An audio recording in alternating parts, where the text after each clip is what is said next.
My name is Dr. Sheila Dugan, and welcome to Thrive Alive Presents.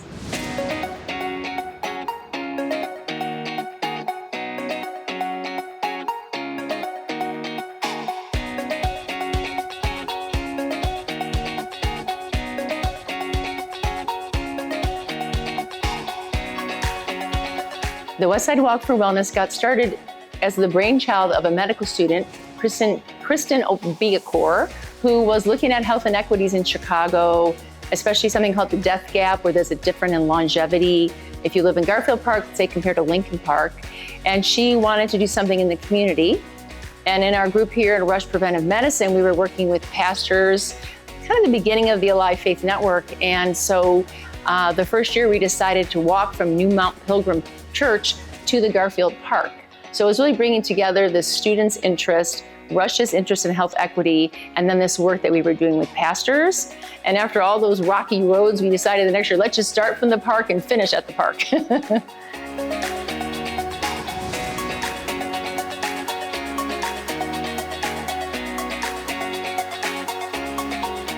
Hi, my name is Reverend Bobby Smith, the pastor of New Progressive St. James Baptist Church. And I have been with the Westside Walk for Wellness from the beginning. I can't remember how many years, but it's been a blessing to the community, and a lot of people come out, and we look forward to collaborating with the AMA and those that have come out with us to walk. And it's just a true blessing for people to get off the couch, I call it.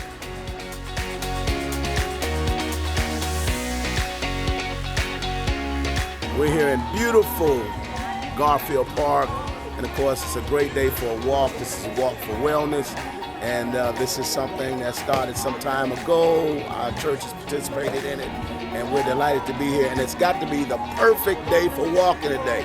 Nice and cool, and good friends and good neighbors. Thank you.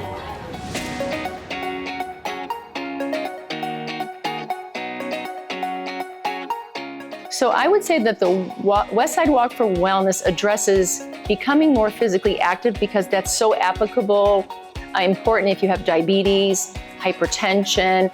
The literature on walking is incredible.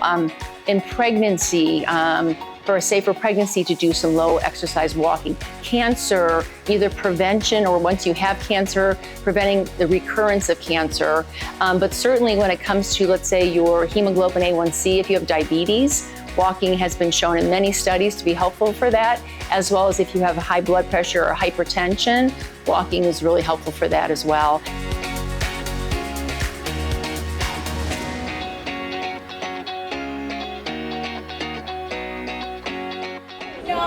It's wonderful to be a part of the Westside Walk. That's a joint venture between Rush University Medical Center and the American Medical Association, and to get students in particular out into the community.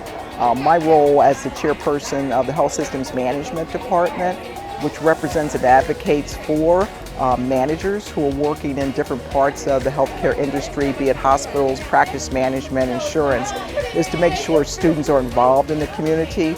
And this is a really important initiative that Rush has been involved with for a number of years. And I'm delighted to be here, and thanks so much for the invitation to represent and advocate for Rush and the American Medical Association. I think early on when we decided to have the walk, we decided to showcase folks at Rush that do work who are people of color or people that are underrepresented. So if you look at our population in Chicago as an example, and you look at our medical student class, there are more Caucasians or white students than there are relatives to what percent of the population of Chicago.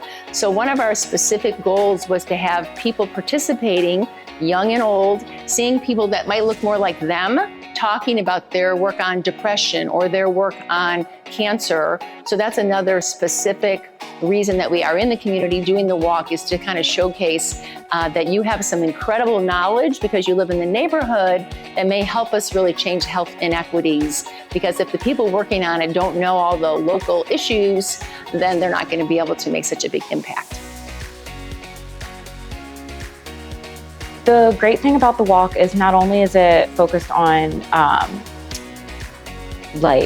improving health, but also on improving our connection in the community. So bring your neighbors, your congregation, your children, everyone with you, and take advantage of Chicago's summers in order to build connections that with your community that maybe you wouldn't have had the opportunity to build beforehand. And maybe those connections can continue through until the next walk next summer as well.